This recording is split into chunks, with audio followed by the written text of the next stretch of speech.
Olá, começa agora mais um Mochileiro Podcast direto do nosso estúdio no terceiro piso do Teresópolis Shopping. O tema hoje é fauna, conservação ambiental e para conversar comigo sobre essa área que tem tudo a ver com a nossa Teresópolis, Ricardo Melo, biólogo, subchefe do Parque Natural Municipal Montanhas Teresópolis. Primeiro, Ricardo, bem-vindo, obrigado por aceitar o convite e participar aqui. Valeu, Marcelo, eu que agradeço o convite, poder falar um pouco da nossa biodiversidade, do Parque Municipal. Enfim, espero poder ajudar aí com esse assunto tão bacana da nossa cidade. Bom, Ricardo, quando a gente fala de fauna, de flora, de natureza, de conservação, Teresópolis é uma daquelas cidades que a gente pode chamar de bastante privilegiada, né? Uhum. A cidade de Teresópolis, ainda mais por estar inserida no bioma Mata Atlântica, né, um dos biomas mais ricos em biodiversidade, né, em fauna, em flora, acaba por a gente ter espécies aqui que muitas vezes só ocorrem na cidade, né? E aí aumenta ainda mais a nossa responsabilidade sobre essas espécies, né? Bom, e nesse quadro a gente fala olhando assim para fora de um quadro mais amplo, né, de fauna, de flora e tudo que a gente tem por aqui. Logicamente, como você falou, muita espécie endêmica que só tem aqui, mas quando se olha para a natureza, fala de fauna selvagem, a gente, logicamente, tem a atenção para o nosso principal exemplo, que são as onças, né? Principalmente quando elas aparecem, a gente sai um vídeo na internet de onça, é sempre sucesso, ou pelo menos curiosidade, né? Porque muita gente, diante desse crescimento das cidades, acaba não acreditando. Mas tem bastante onça por aí ainda? As onças, as onças em si é uma espécie emblemática, né? Ela, ao mesmo tempo que causa um pouco de receio, um pouco de medo, mas também é uma espécie também traz bastante carisma, né, para as pessoas. As pessoas gostam de saber que também ocorre uma onça na mata, que a gente ainda tem um pouco desses resquícios selvagens, né, dentro das florestas. A gente, cada vez mais hoje, com as câmeras espalhadas em ruas, em casas de segurança, enfim, as pessoas celulares, a gente tem mais chance de ver esses animais hoje, né? Não só a onça, claro, mas ela tem ganhado bastante destaque porque esses animais, eles têm uma área de vida que muitas vezes uma unidade de conservação não consegue suprir todas as necessidades desses animais, né?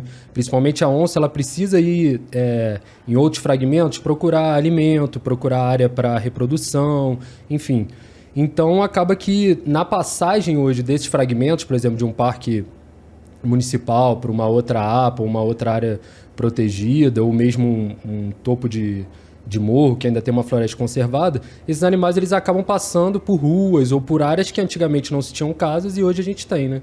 Então, hoje tem diversos estudos, né? Tanto dentro quanto fora das unidades de conservação, trabalhando em cima disso. Ao meu ver, a gente tem conseguido mais registros justamente porque tem mais câmeras filmando, né? Não necessariamente a população aumentou. Tanto que em alguns estudos ainda aponta a onça como uma espécie vulnerável, outra já tirou ela como um pouco preocupante, enfim. Então, eu acho que também tem um pouco dessa das câmeras que vêm filmando também nas ruas, né? Eu ia perguntar até para a gente dar aprofundado nesse tema. A gente tem 3 parques aqui, que é o Parque Montanhas, o Parque dos Três Picos e o Serra dos Órgãos, além de APAs e pequenos fragmentos florestais. Como é que vocês têm observado essa travessia entre as unidades? Por exemplo, o Três Picos, só para um ponto-chave para a população entender, ali no Soberbo, de um lado Três Picos, de outro lado Serra dos Órgãos. Uma onça que tenha sido vista ali em Cachoeira de Macacu, por exemplo, e depois vista no Serra dos Órgãos ali. Essa travessia na estrada, como é que é essa preocupação? Esse e outros pontos. Só que esse é um local que tem uma grande movimentação de veículos e onde se tem uma preocupação maior, né? Sim. Teresópolis ele tem esse destaque bacana porque a gente está sendo abraçado pelas unidades de conservação, né? Como você disse, a gente tem o Três Picos ali ligando ao Parque Nacional da Serra dos Órgãos e o Parque Municipal. E elas ainda estão inseridas dentro do Mosaico Central Fluminense, né? Então é justamente essa rede de unidades de conservação, esse mosaico, né? Várias unidades conectadas que se tornam assim um refúgio para a vida silvestre do estado do Rio de Janeiro, principalmente da Mata Atlântica.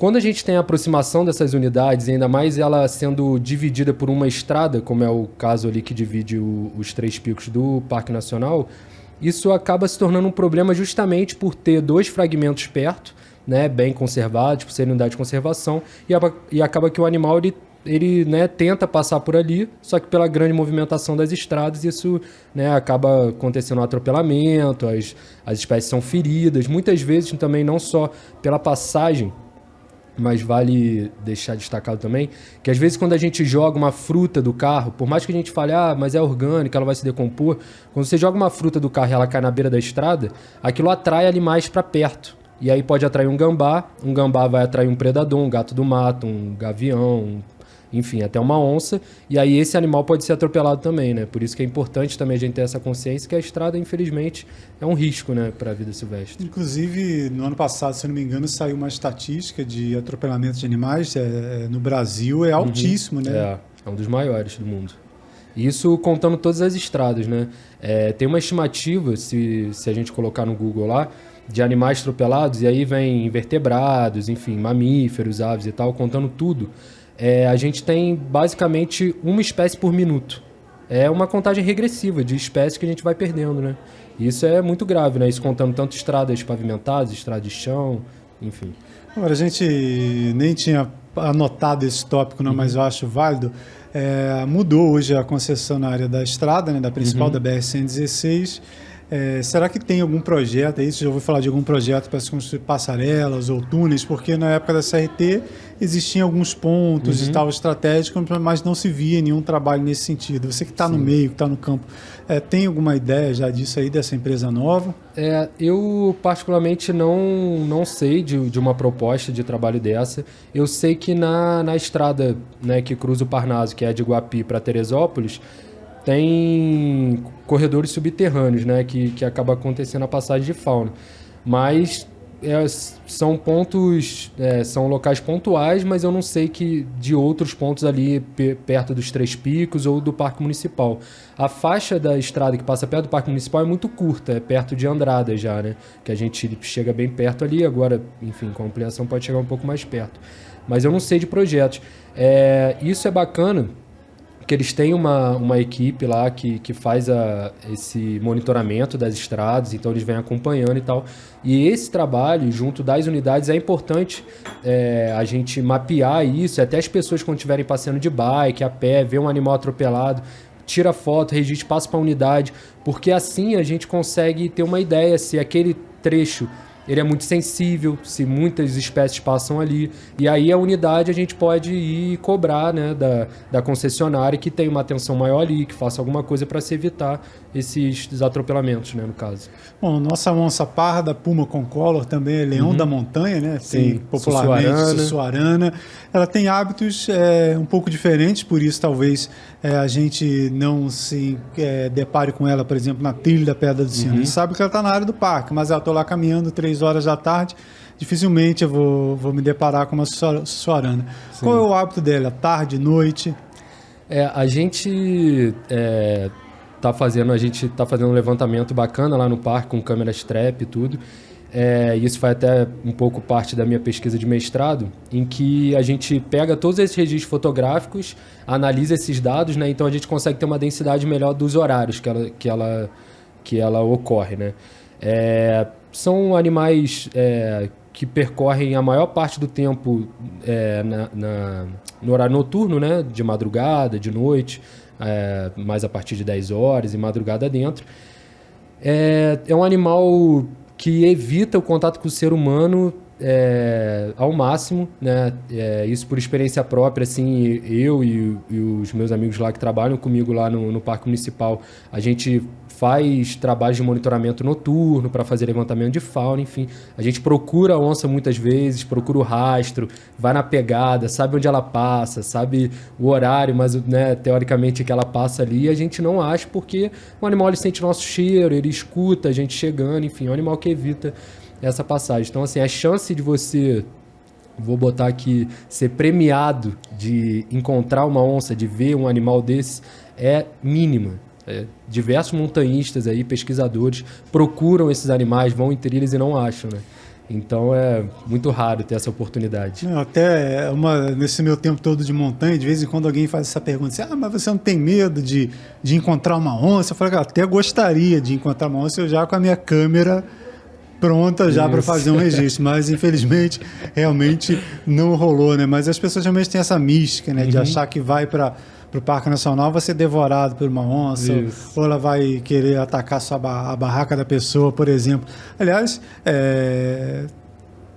muita gente até deixa de fazer esse tipo de atividade porque tem medo de ser atacado. Existe o risco de estar lá na Pedra do Sino, estar lá na Pedra da Tartaruga e a onça lá atacar a pessoa? Não, nenhum risco. Como eu disse, a onça-parda ela tem esse hábito de se evitar. No Brasil, não tem registro de ataque de onça-parda a seres humanos. Na verdade, tem diversos vídeos na internet, enfim, que acabam mandando justamente da onça, às vezes, passar do lado da pessoa, mas assim, quando ela não viu, ela corre, é sempre fugindo, né? Ela não tem... Primeiro que o ser humano é basicamente do tamanho dela, né? A gente falando de uma onça-parda que ocorra não só no estado do Rio de Janeiro, mas no Brasil, ela chega, né, em torno de 70 quilos. Então, ela se alimenta de animais menores, né? Irara, mão pelada, tapeti, paca, até uma capivara, que seria, né, um tamanho máximo ali. Mas ela se alimenta de animais mais leves, né, menores. Então, o ser humano, esses animais, eles já se habituaram a evitar o ser humano, a ter medo do ser humano, né? Por isso que, claro, se você está andando em uma trilha e por acaso teve a chance de ver uma onça e percebe que ela está acuada ou pode estar com um filhote, só manter a distância, ir embora, se afasta com calma, sempre olhando para ela, vai dando passos para trás. Se você se sentir, né, virou a curva da trilha, deu de cara com a onça, viu que ela também parou, vai dando um passo para trás, qualquer coisa tu levanta os braços, se tiver de casaco, abre o casaco, grita alto. Você tem que sempre aparentar ser maior. Isso não só para onça, mas para os predadores, de modo geral, vamos botar assim, né? Porque você acaba mostrando que é maior e com isso você afugenta ele, né? Agora, independente da questão do tamanho, essa questão aí mostra que os animais são mais espertos que a gente, né? Porque ela já sabe que o ser humano, esse bicho é complicado. Exatamente. Não vou chegar perto, não, porque olha, a gente vê cada coisa, a gente falando de meio ambiente, conservação ambiental, a gente vê cada coisa feita pelo homem que a gente não acredita, né? Então, sim, o animal já fala, esse bicho aí, né, é bom manter longe. Exatamente. É bom manter longe. Bom, Ricardo, você falou dessa questão do campo, que esses animais atuam, a área de território delas, né? Mesmo a gente tendo assim parques aqui com uma grande extensão, né? O municipal é o maior parque administrado pela prefeitura, tem o estadual, que é o maior parque do estado do Rio de Janeiro, são parques muito grandes, mas mesmo assim essas onças às vezes precisam de terreno ainda maior, né? Então por isso às vezes até a dificuldade de você avistar uma onça aqui na Serra dos Órgãos, leva anos para ela aparecer aqui na Serra dos Órgãos de novo? Na verdade, a gente tem as onças, assim, elas possuem uma área de vida grande, né? Elas, né, são territorialistas, podem até, né, a gente vem vendo cada vez mais a partir das armadilhas fotográficas que muitas das espécies, o que a gente antigamente acreditava que elas se evitavam ao máximo, hoje a gente já consegue perceber que elas também acabam deixando, assim, fugiu a palavra agora, mas aceitando essa convivência um pouco mais próxima, né? Mas o que acontece? A gente tem, né, com certeza, dentro dos Três Picos, do Parnaso e do Parque Municipal, algumas onças que são residentes, né? A área de vida delas estão aqui, então elas estão sempre aqui, né? Mas o que acontece é que as áreas de borda das unidades de conservação são uma área sensível justamente porque elas precisam justamente passar, né, para outras áreas, se alimentar. Muitas vezes, dependendo do fragmento de mata, ela não consegue alimento dentro. Então, assim, as unidades de conservação, elas têm, né, seus animais, sua fauna preservada e tal, mas às vezes se uma onça está mais para um canto, que não tem tanto, que já foi, tem um histórico de caça elevado, as presas dela não conseguiram voltar, né, a habitar aquele local, muitas vezes esses animais eles ocupam as áreas de borda, e aí é que vem o problema, né? Esse conflito ali, muitas vezes, com as pessoas que estão no entorno das unidades de conservação. Bom, você falou já de como se portar, se encontrar a onça na montanha, na trilha e na área urbana. Você está lá, você falou desses... Gente tem tido muitos registros, principalmente de câmera de segurança. Acho que foi no ano passado que teve um registro em quebra-frascos, né? Sim. Que é a zona de amortecimento do Parnaso. Mas se você se deparou com um animal desse porte dentro de um sítio, por exemplo, como proceder? Isso é um tema bacana, assim, muito importante, né? Porque os predadores, de modo geral, eles sofrem uma pressão justamente por eles se alimentarem de outros animais. E muitas vezes esses animais são domésticos. Então, o mais importante, na verdade, é a prevenção. Então, antes de se ter o problema, como evitar esse problema? Então, assim, o trabalho que eu venho realizando hoje, inclusive minha pesquisa de mestrado, é justamente assim, identificar toda a área de entorno. Eu estou usando como base o Parque Municipal, mas eu tenho feito isso no Parque Nacional, nos Três Picos. Identificar os produtores os produtores que tem ali, que tem animais animais domésticos de produção, galinha, ganso, vaca, cavalo, enfim. Identificar onde já se tem um histórico de conflito, por que teve conflito, como esses animais são armazenados. Então, o mais importante é a gente entender o quê? Se a onça parda, que é o nosso predador de topo, ela ocorre à noite, a maior parte de vida dela, e a gente tem animais domésticos que estão na área de borda, muitas pessoas, né, agricultores e que possuem animal de produção, eles estão na área de entorno, evitar deixar esses animais soltos de noite, manter eles se for galinha, em galinheiros fechados, em recintos protegidos, porque é a área com maior atividade da onça, né? Então, se ela está passando pela área de borda, não necessariamente está faltando alimento para ela dentro da mata, ou ela está cercando esse animal há dias, não necessariamente isso. Ela está passando e tem uma presa amarrada numa árvore, do lado de fora, do lado da mata, ela vai arriscar se alimentar. Ainda mais se tem sítios, né, no entorno das unidades que a casa é afastada, que não tem iluminação. Então ela simplesmente vai ali, vai tentar, vai predar o animal, vai se alimentar dele e vai embora. E aí fica esse medo, esse risco, enfim. Então, assim, via de regra, caso viu esse animal dentro do seu galinheiro, não tenta fechar o galinheiro, prender ela lá, deixa ela embora, tenta gritar, jogar uma lanterna de longe, uma área segura, enfim. E aí deixa esse animal embora. E aí depois que ele for embora, você se reporta à Secretaria de Meio Ambiente, à unidade de conservação próxima, para trabalhar em cima disso e ver o que pode ser feito, né? Mas, no geral, a prevenção é o melhor método, né, para se evitar esse tipo de conflito. Aliás, né, predador, topo de cadeia, quando a gente é criança, a gente sempre pensa lá, quero ser o leão, quero ser o predador. Não tem uma vida muito fácil, né? A gente pensa assim, não, é o fortão, é o rei da floresta, mas a vida de topo de cadeia é bem difícil, né? E com essa pressão que os parques vêm sofrendo, né? Exatamente. Mundo afora, né? Exclusividade nossa, acredito que é um dos complicadores, né, para a continuidade da espécie. Não, sem dúvidas. Hoje, isso em todo o mundo, assim, os predadores, eles têm essa questão do conflito, né, com as populações humanas, justamente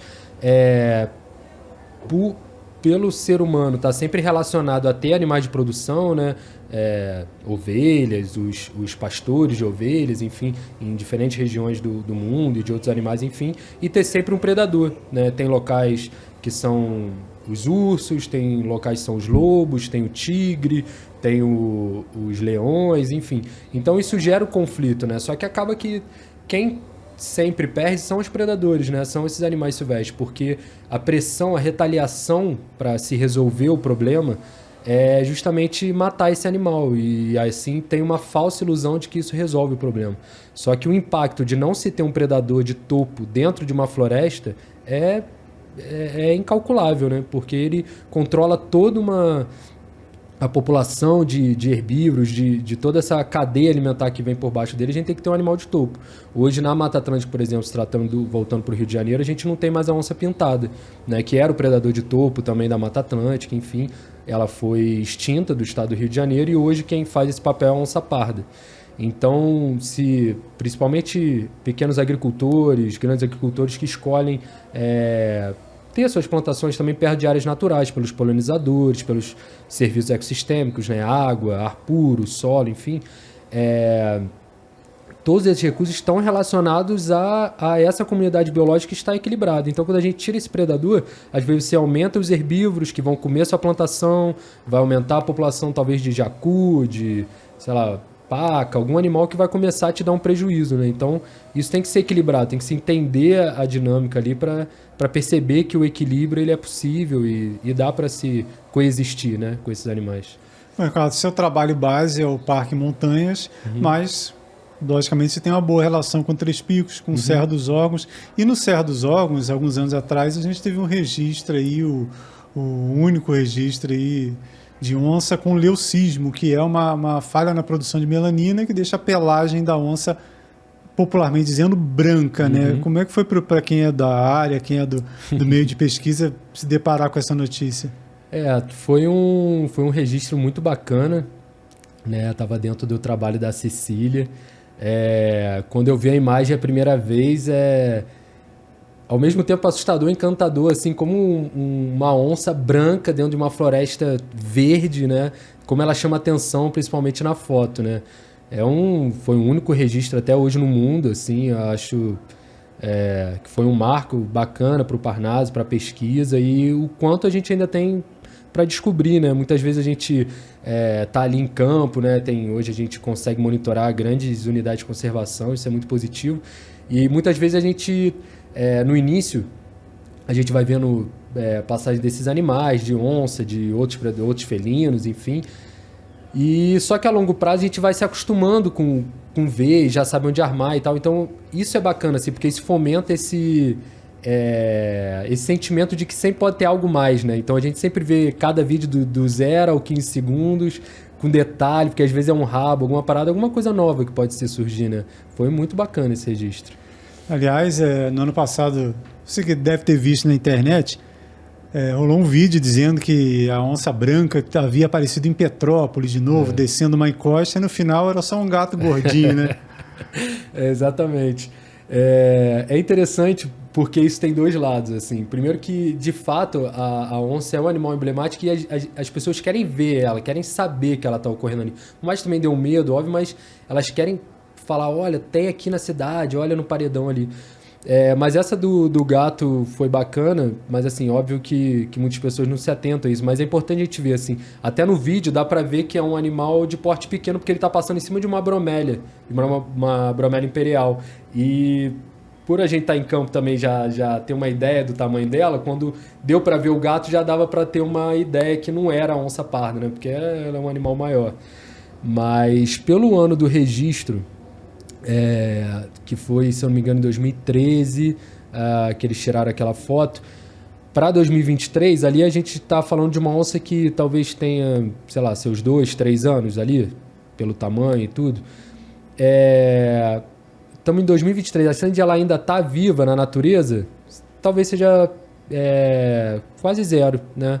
Um animal que vive em torno de 10, 11 anos na natureza, então esse tempo todo ela está ainda mais branca, é um animal que chama atenção na mata, enfim, tem outras situações. Eu acredito que talvez ela já não esteja mais rodando por aqui, né? Aliás, isso é um esclarecimento de muita gente na época, a gente divulgou essa notícia aqui em Teresópolis. Mas onde é que é? Logicamente não se fala onde é feito o registro do animal, seja onça ou qualquer outro, para que não venha esse bicho mau, que é o bicho homem, com interesse, por exemplo, de um animal desse aí como troféu, né? Uma raríssima onça, por isso que o pesquisador, aliás, primeiro espera publicar o trabalho de campo numa revista da área, e mesmo após a publicação não se divulga exatamente. No caso, aquele registro foi feito em Petrópolis, lá, mas não se divulgou onde foi exatamente para não ter esse bicho mau. Agora, mudando de animal, Ricardo, a gente fala da onça, logicamente, como eu disse no começo, é aquela que atrai a curiosidade sempre, né? E realmente é um animal imponente, bonito e que chama a atenção, chama os olhares. Mas a floresta é composta por dezenas e dezenas de espécies, algumas, digamos, fofinhas, como um flagrante que a sua equipe fez recentemente do coelho selvagem, o tapeti. Que Isso. Coelhinho é esse, Ricardo? Isso foi um registro bacana, né? A gente já tinha visto eles em outras vezes, outras oportunidades de monitoramento lá por Santa Rita, pela região do Arrieiro, do Iconha, né? O pessoal até ali do interior do parque, ali do 2º Distrito, conhece, né, bem, já viu passar e tal. Mas ele é uma espécie que ele ocorre desde o sul da Bahia até ali a costa, perto de São Paulo, um pouco de Minas Gerais. E ocorre, né, logicamente, aqui no estado do Rio de Janeiro e aqui em Teresópolis. Aquele foi um registro que a gente já vinha tentando fazer há algum tempo, porque ele sempre estava lá e é um animal a gente acabou de falar do topo, agora a gente está falando da base da cadeia, né? Então é um animal super importante para a manutenção da floresta, para servir de presa para os outros predadores, para a gente se ter toda essa cadeia bem formada, enfim. Mas é um animal que hoje ele está sendo estudado porque essa espécie que ocorre desde o sul da Bahia até aqui embaixo, já tem alguns trabalhos apontando que talvez sejam duas espécies distintas, né? Então a gente recentemente, por a gente já estar monitorando essas áreas de ocorrência desse animal, a gente conseguiu encontrar um tapeti morto. Ele estava até com um furo aqui perto da garganta, então possivelmente ele foi predado, mas ele conseguiu fugir e depois acabou caindo morto. Então a gente achou esse animal, conseguiu pegar ele, hoje ele está lá no parque, a gente vai, né, tentar fazer um estudo prévio dele, mandar pelos, enfim, algum material para alguma universidade para eles estudarem e a gente ajudar aí talvez a somar um pouco mais nessas pesquisas, se é duas espécies, se não é, se é uma espécie só, enfim. Então, mas foi bem legal o registro. E ele, uma parada importante também é que a gente, né, joga a lanterna ali e a lanterna ela tem essa de ficar parado, mas a foto que eu consegui, quando ele entrou na Serrapilheira, ele confia tanto na camuflagem dele que ele ficou estático, parado. Então a gente não precisou da lanterna, né? Então eu só botava o flash da câmera, batia a foto e ele ficava imóvel, né? Acreditando na camuflagem dele. Isso é muito bacana também. Agora, apesar de coelho selvagem, coelho silvestre, ele tem umas características diferentes, além do físico, de hábito e tudo mais, do coelho comum, né? Inclusive a reprodução dele parece que é bem menos do que a do coelho doméstico. Sim. Geralmente a ninhada dele a gente também encontrou um ninho alguns anos atrás. Geralmente dá cerca de 4 filhotes, né, por ninhada. Ele faz um ninho com pelo do próprio corpo, né? Então ele faz ali um lugar quentinho. Não chega a ser um buraco, mas faz uma toquinha. Ele tem o hábito de vida noturno, né, também, justamente para se evitar alguns predadores que se tem de dia também, como os falcões, gaviões, enfim, os rapinantes. E geralmente ele está associado a áreas florestais também, né? Sempre dentro de mata ou na borda, no interior das trilhas, né? Sempre evitando e sempre atento, né? As orelhinhas dele tá sempre mexendo assim 180 graus assim para ir ouvindo e sempre pulando, né? É bem bacana. Agora, vocês usam as câmeras, as armadilhas fotográficas, mas, além delas, tem o trabalho de campo. Agora, como montanhista, Ricardo, eu e os colegas que são da área, a gente costuma já contemplar lugares diferentes, lugares que a grande maioria da população não vai. Talvez esse seja o maior encanto do montanhismo, né? Você vê o mundo de maneira diferente. Agora, como pesquisador, se amplia esse olhar, né? Porque tem muitas áreas que só o pesquisador vai, ou que às vezes não tem o interesse de montanha, de trilha, de via de escalada, então só vocês que se embrenham nessa mata para tentar descobrir espécie diferente ou ver se aquela espécie ainda está lá. Fala um pouquinho desse trabalho de campo também, que não é fácil, né? Isso é bacana também porque, na verdade, meu envolvimento com a biologia foi justamente depois do montanhismo, né? Na verdade, eu comecei a subir trilhas e acampar, enfim. E aí fiquei encantado por esse mundo e ver, né, a floresta de dentro, enfim, imaginando ali como seria pesquisar os animais, como ajudar a manter aquele lugar que eu acho que é tão sagrado, assim, é verdadeiramente um templo, né? Enfim, então isso motivou a biologia, né? Então tá nas montanhas ainda, né? Montanhas de Teresópolis, mas subir elas para procurar espécies é muito bacana.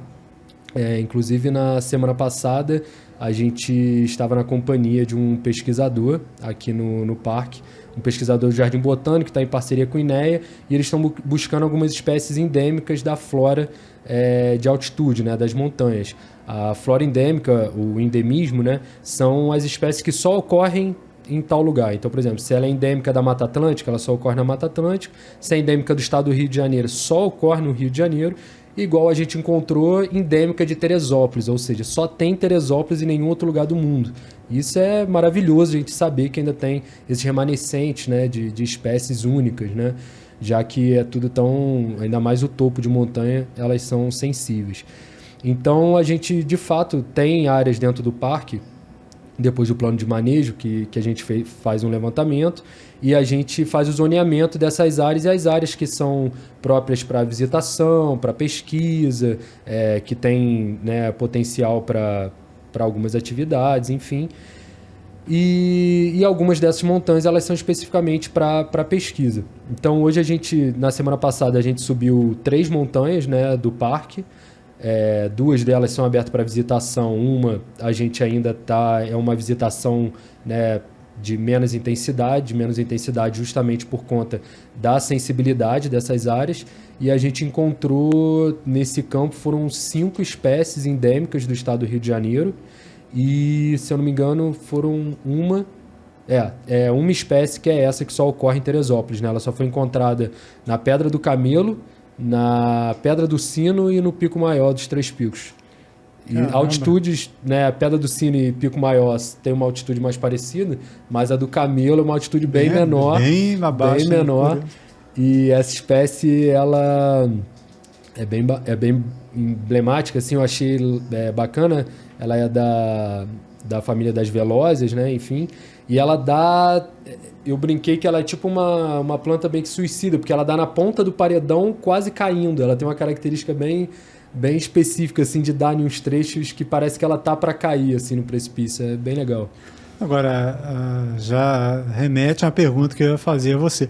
Além da trilha convencional, né, o pesquisador ele acaba saindo da trilha comum para tentar acessar locais. Eu, às vezes, quando estou na montanha, cara, às vezes eu olho para um local, quando você está no Dedo de Deus, olha para aquele vale ali que quase ninguém pisou ali, ou ninguém nunca pisou ali. Eu fico imaginando a quantidade de espécies que tem ali, né? Então, esses locais mais difíceis é onde a pesquisa vai avançando aos pouquinhos, né? Os pesquisadores, enfim, a gente procura sempre essas áreas mais intocadas ou que tem um fragmento que a borda está mais afastada do centro, justamente porque lá seria esse núcleo, assim, da onde as espécies conseguiriam surgir e se manter em certo equilíbrio, né? Então lá está o grande, quase que um grande termômetro das unidades de conservação, né? Então monitorar essas áreas, saber o que tem lá, muitas espécies elas não aguentam, né, esse processo de efeito de borda, degradação, expansão ali, a pressão de seres humanos, animais domésticos, né, no entorno das unidades, e elas ficam mais reclusas no interior da floresta, né? Então, muitas vezes a gente bota um mapa da unidade, delimita essas áreas de interesse que a gente acha que vai achar alguma coisa bacana, pega uma trilha próxima, uma estrada próxima só como referência e emburaca ali. Vai marcando no GPS e vai andando na mata, né, procurando esse local para a gente colocar as armadilhas fotográficas, fazer o monitoramento, e às vezes a gente acha cenários incríveis, né? É muito bacana. E além disso, né, além de pegar o inóspito, o desconhecido, para muitas espécies, a gente falou aqui inclusive do hábito do coelho, da onça, vocês têm que ir à noite, né? Às vezes faz saída de campo à noite, que aumenta a adrenalina, acredito. Isso. Andar na floresta à noite, cara, é muito interessante, porque como a gente está indo na intenção de ver esses animais, né, de procurar esses animais noturnos, e a grande maioria, principalmente dos predadores, dos animais de modo geral, da Mata Atlântica, eles têm essa característica de serem noturnos, então a gente tem que ir em silêncio para ver esses animais, mas eles também andam em silêncio, né? Então fica todo mundo na mata dando pequenos passos, né? Geralmente a gente tenta ir de 2 em 2, geralmente fica... a gente sempre, né, tem um planejamento com a equipe, avisando, tal dia, dois pesquisadores, eu e mais um, ou Vinícius e mais um, Vitor e mais um, a gente vai para o campo e fica lá avisado para tal lugar que a gente for, as coordenadas, enfim, para todo mundo na base saber para onde a gente está indo, né? E aí a gente entra na mata, né, busca lá o local por GPS e tal, a gente marca o ponto. deixa a câmera lá e volta, mas sempre com esse cuidado, indo de 2 em 2, no máximo 3, porque a gente também não pode fazer muito barulho, o cheiro interfere, o som das pisadas, enfim, então a gente sempre toma esse cuidado, mas é uma adrenalina incrível, assim, eu particularmente gosto. Mas já deixando para o pessoal de casa, olha só, uma experiência que você pode fazer para você sentir um pouquinho pesquisador.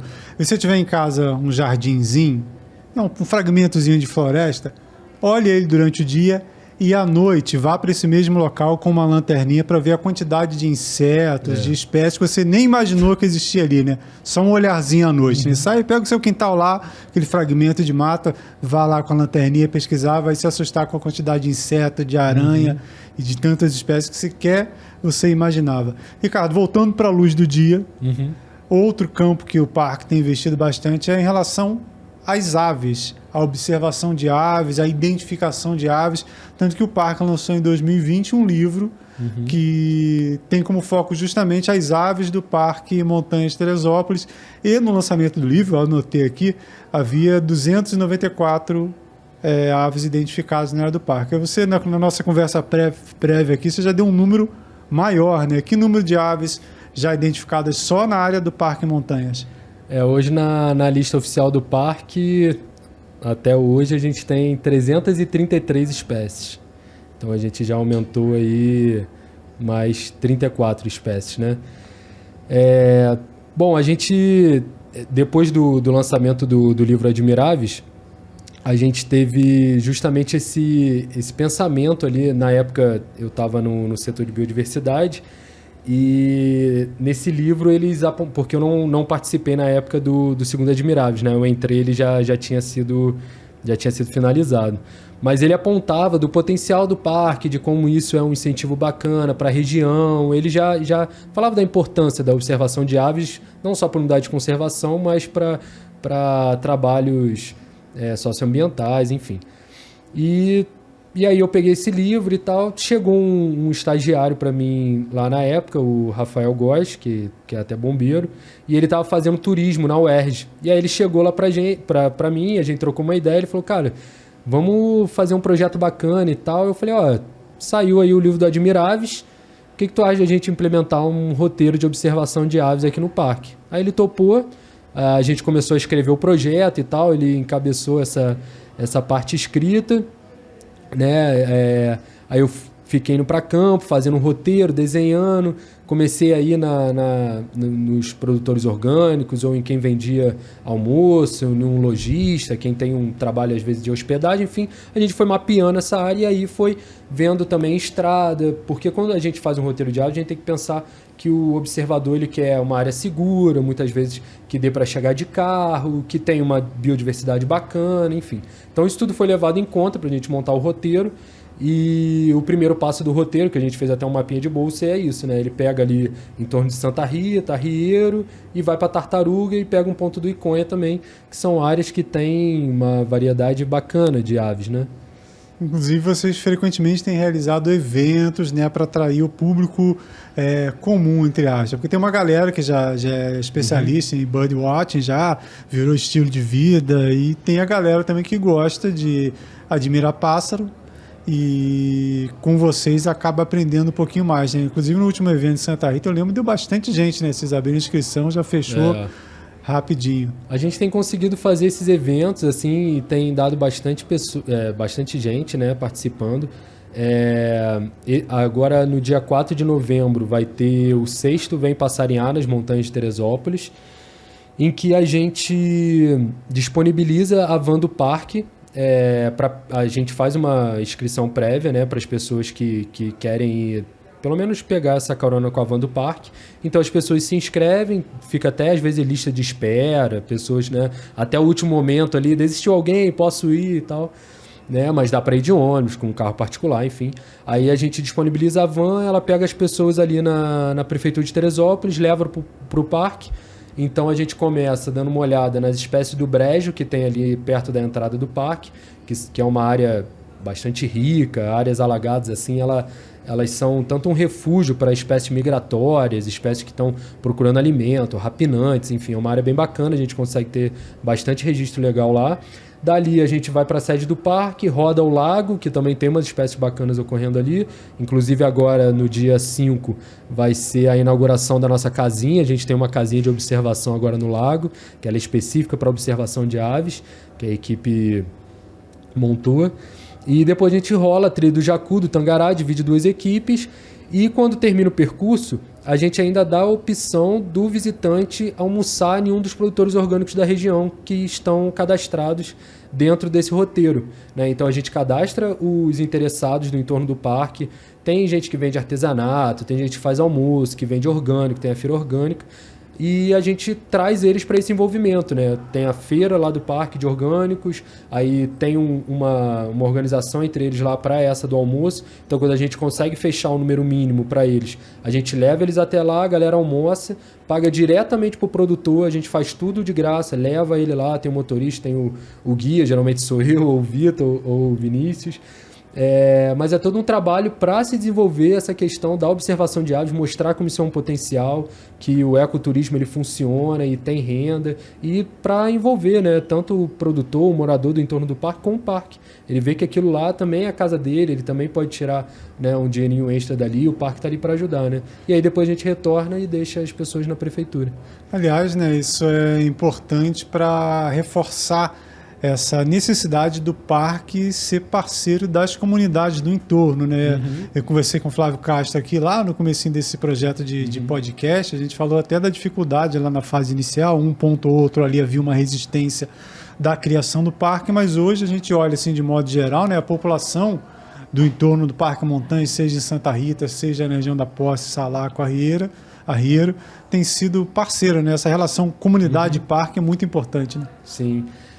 Como o Flávio bem disse, né, cara, no início da unidade de conservação é sempre difícil você implementar a unidade, falar que aquela área ali agora é uma unidade de conservação, tem que se manter protegida, que tem que haver a fiscalização, que tem que ter a prevenção de incêndios, enfim, contra a caça, né? Então, realmente, o início é um trabalho árduo, assim, de se manter e falar, ó, essa delimitação aqui agora é parque, né? Então, esse foi um processo que a equipe lá passou por isso e tenho certeza que não foi fácil. Mas, realmente, aí, então, a gente, agora nessa nova gestão, nesse novo trabalho que a gente vem fazendo também, a unidade já está delimitada, né? Então, agora a gente, mostrar para as pessoas que, na verdade, o parque está aqui para somar, que a gente precisava, sim, de fato, ter essa área cercada, protegida, justamente para a qualidade de vida deles, e a gente conseguiu fazer isso. Hoje a gente tem diversos parceiros no entorno da unidade que ligam para a gente, falam quando está tendo incêndio, faz denúncia de caça, enfim, são parceiros, né? Inclusive, muitas áreas que a gente monitora são... a gente entra na área do parque por conta dessas fazendas, esses sítios que estão no entorno do parque. E a gente veio trazendo eles para a conversa, né? Hoje a gente tem o Conselho do Parque, Conselho Consultivo, que tem representantes do entorno da unidade, de universidades, enfim. Então hoje a gente tem conseguido um diálogo muito bacana, justamente com essas iniciativas, eventos e projetos. Tá dando muito certo, cara. A galera abraçou o parque. Tá todo mundo abraçado lá agora. Importante demais, né? A comunidade está inserida. Uhum. Ricardo, nos dias de hoje, né, é cada vez mais comum as pessoas terem em casa pet. Eu tenho lá Tommy Shelby, o meu vira-lata lá, vira-lata estilo raposinha, mas mesmo sendo o pet aí um membro da família, né? A gente, quem cria sabe o carinho que tem com ele. Em alguns locais o pet não pode ser levado, como por exemplo os parques. Mas algumas pessoas não sabem por quê. Porque não se deve levar o seu companheiro para fazer uma trilha lá na Pedra do Sino, ou no Parque Montanhas, ou no Três Picos, por exemplo. Isso é muito bacana, porque realmente a gente recebe muitas perguntas, inclusive chegam pessoas muitas vezes com um cachorro já, né, no colo, assim, né, querendo entrar, e a gente sempre orienta.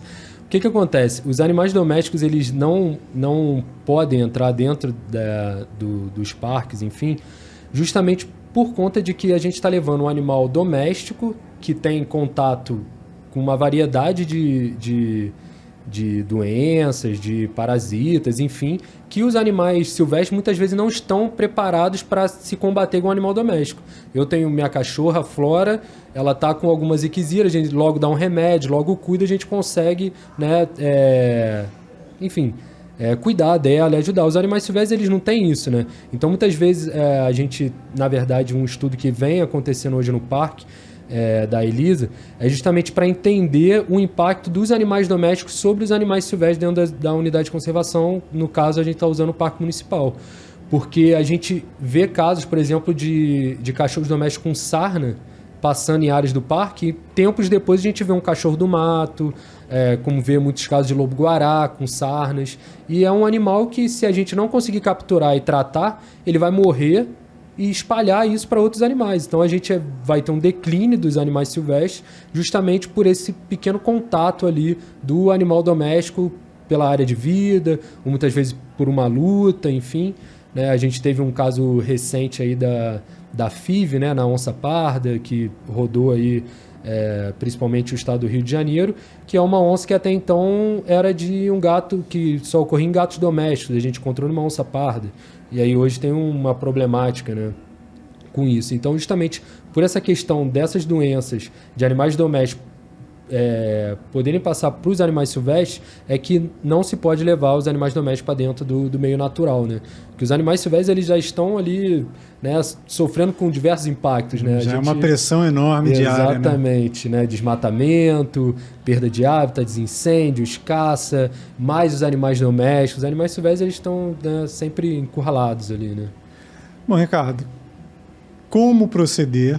Que é outra dúvida do Teresopolitano, a gente tem aqui os 3 parques e essas outras áreas protegidas, e frequentemente um animal ou outro desse silvestre acaba aparecendo aí ou numa residência ou machucado.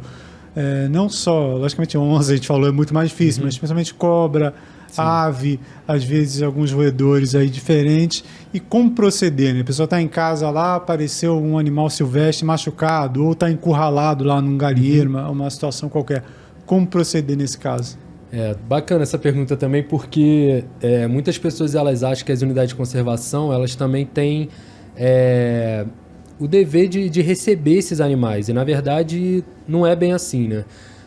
As unidades de conservação elas não têm o local específico para cuidar desses animais, muitas vezes a gente não tem orçamento, não tem gente preparada para fazer os cuidados, operar, e não é o papel da unidade de conservação fazer isso, né? Por isso que a gente tem os CETAS, o CRAS, que são esses locais em que a gente envia esses animais silvestres para serem cuidados, tratados, e depois sim, quando eles já estão saudáveis, saudáveis, enfim, eles vão para as unidades para serem soltos no seu ambiente natural. Mas a unidade de conservação ela não faz esse tipo de trabalho, de operação, enfim. O Parnaso, ele, né, recebia um tempo atrás e tal, mas sempre igual o Parque Municipal hoje. O que a gente tem é um ambulatório.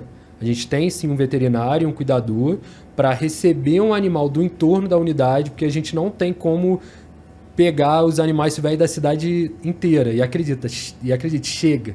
Assim, é uma quantidade absurda, principalmente gambá, época de gambá, que vai para o telhado, enfim, tem a época reprodutiva que vai entrando agora, então esses animais eles são muitas vezes, né, ocorre ali perto de lixeiras, enfim, então chega uma quantidade muito grande.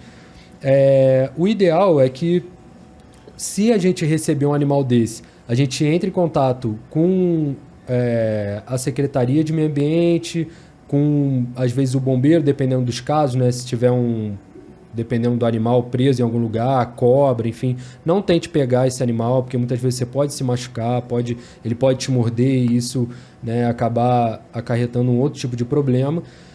Mas, no caso do parque municipal, a gente recebe do entorno do parque. Então, a gente recebe esse animal, deixa ele lá no recinto e leva ele para o CETAS. A gente, na verdade, tenta fazer pegar daqui e levar para lá para ajudar. Mas o ideal é que as pessoas levem diretamente para esses centros de recuperação, enfim, de cuidado de animais silvestres, né? Seria o ideal. Bom, Ricardo, qualquer trabalho para apresentar bom resultado, para fazer sucesso, vem de uma boa equipe, né? Porque às vezes a gente tem num parque ou numa empresa alguém que aparece mais à frente, mas para essa pessoa chegar ali se destacando, tem toda uma equipe trabalhando por trás, né? E o Parque Montanhas, ele vem se renovando aí nos últimos anos, mas independente das pessoas à frente, né, tem tido sempre uma uma equipe unida para o parque poder estar andando sempre para frente, né? Fala um pouquinho dessa equipe de trabalho hoje do Montanhas. Tem biólogo, tem veterinário, tem o pessoal do administrativo, cada um tem sua função ali, né? Sim. Hoje a equipe do parque, eu não tenho palavras assim para descrever, é uma equipe bem unida, a gente trabalha em conjunto, a gente, enfim, está sempre um auxiliando o outro, a gente tem uma equipe técnica de várias formas ali que são excelentes. Hoje a gente tem 3 equipes, né, dos guarda-parques, uma que faz essa questão de obra da casinha de observação, da torre de observação, que faz toda a manutenção do parque. Essa equipe formada pelo seu Carlinhos, que já está lá desde a época que a sede do parque ainda era uma fazenda, o Urso Branco. Marquinhos, Ronaldo, o Jorge, que fazem todo esse trabalho lá, fizeram a casinha, vale a pena vocês conhecerem. Temos o Diogo, escalador, que também trabalha em Três Picos, né? Temos na semana passada ele estava auxiliando a gente lá com os pesquisadores também na coleta da flora. Temos o Mendes, que faz um trabalho incrível lá, Samuel, os 2 Gustavos, né? Temos o Hermínio, que é um poliglota lá, fala inglês, espanhol, ainda arranha no... O Guardião de Santa Rita. O Guardião de Santa Rita, todo mundo conhece ele lá por isso, está sempre recebendo os visitantes lá. Temos lá na sede da Tartaruga também, o pessoal deve reconhecer bem o Piuí e o Marquinhos. Marquinhos aí que é o chefe da computação do parque, o Wagner, o seu Clair. E temos a equipe técnica do setor de biodiversidade, né? Hoje a gente tem o Vinícius coordenando a parte da pesquisa, o Vinícius Dias coordenando a entrada de pesquisadores, os trabalhos de campo, monitoramento, né? Coleta de dados, enfim, planilhamento. No setor do ambulatório, né? Como eu disse, dessa parte de recebimento e encaminhamento dos animais, temos hoje o Alfredo, veterinário, e o Caio, que é o cuidador. Temos também a Vitória na parte da educação ambiental, que na verdade ela é da educação ambiental da secretaria, mas ela também está sempre ali com a gente no parque, né? Fazendo inclusive um trabalho muito bacana, tem levado escolas lá todo mês da rede pública e faz um trabalho muito bacana com as árvores, plaqueou as árvores do parque, leva para a floresta, bota som de passarinho para elas identificarem tudo, enfim. E tem eu e o Vitor, né, ali na gestão também, né? Acho que eu falei de todo mundo. É bastante gente, né? Bastante Mas gente. O importante é que essa unidade, além do nome do parque, da unidade de conservação, unidade, equipe do parque trabalhando lá. E para você que não conhece, o parque tem a sede de Santa Rita, lá no 2º distrito de Teresópolis. Hoje muito fácil, o asfalto está na porta, melhorou bastante. Tem o núcleo da Pedra da Tartaruga, isso somente os principais, além dos outros, da grande extensão do Parque Montanhas, que vai ganhando aí cada vez mais estrutura. Inclusive tem um centro de pesquisa da ICON, mas aí é mais para pesquisador, mas é um parque enorme. Bom, Ricardo, obrigado por esse bate-papo, né? É um tema muito vasto, daria papo para muito tempo, mas acho que já deu para a gente mostrar para o teresopolitano, né, o que a gente tem aqui, a importância da gente ter esse olhar diferenciado para a natureza. Não é só mata, né?